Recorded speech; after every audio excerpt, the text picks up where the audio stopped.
Welcome to McPlum, simple solutions served daily.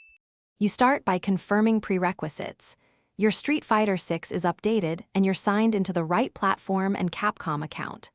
Once done, make sure you have 30 to 60 minutes free. Many unlocks accumulate over sessions.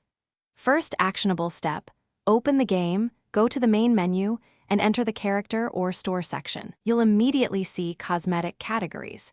Prioritize any labeled unlock progress or seasonal challenges so you can begin earning the necessary tokens. Now you focus on the core grind, earn the token currencies that buy costumes. You'll want to complete daily and weekly missions first because they give reliable raid or fight money rewards.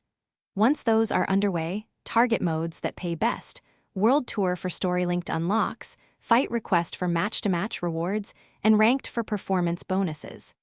Make sure to equip any active battle pass or event boosts. They increase drop rates and shorten the time to reach costume purchase thresholds.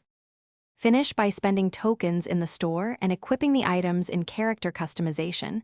You want to save loadouts so you don't lose progress. Once purchased, double-check outfits in a match to confirm visuals apply. If a costume doesn't appear, first sign out and sign back in to force account sync, then restart the game. That resolves most missing item issues. If problems persist, make sure your game is patched and your Capcom account shows the purchase. Recovery steps often start with verifying purchase history. Thanks for watching. Stay juicy and subscribe.